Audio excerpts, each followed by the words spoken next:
नासिन वाक़िया आगाह कंदासीं। हुकूमत पारां महांगाई जे मारियल अवाम खे ॿीहर बिजलीअ जो वॾो झटको। नेप्रा कराची जे साफ़िन लाइ बिजली ₹3.75 फी यूनिट महांगी करे छॾी आहे।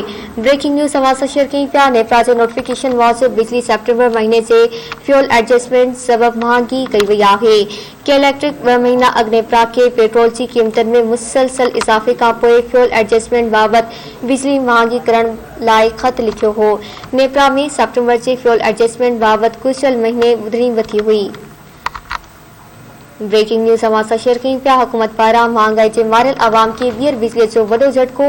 नेप्रा कराची जे साफ़िन लाइ बिजली ₹3.75 फी यूनिट महांगी करे छॾी आहे। नेप्रा जे नोटिफिकेशन मूजिब बिजली सेप्टेम्बर महीने जे फ्यूल एडजस्टमेंट सबबि महांगी कई वई आहे। के इलेक्ट्रिक 2 महीना अॻु नेप्रा खे पेट्रोल जी क़ीमतुनि में मुसलसल इज़ाफ़े खां पोइ फ्यूल एडजस्टमेंट बाबति बिजली महांगी करण लाइ ख़त लिखियो हो। नेप्रा में सेप्टेम्बर जे फ्यूल एडजस्टमेंट बाबति गुज़िरियल महीने ॿुधणी वरिती हुई। तफ़सील मालूम कंदासीं कराची मां धरती टीवी जे रिपोर्टर इमदाद सुमरा खां। जी इमदाद आगाह कजो।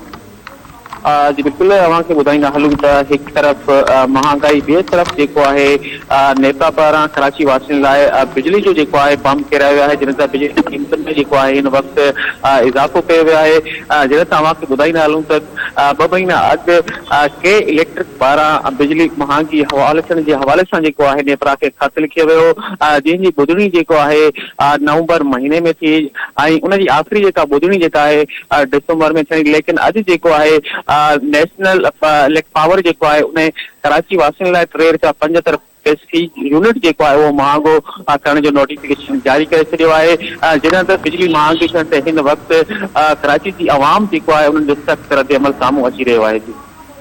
महिरबानी इमदाद सुमरा आगाह करण जे लाइ।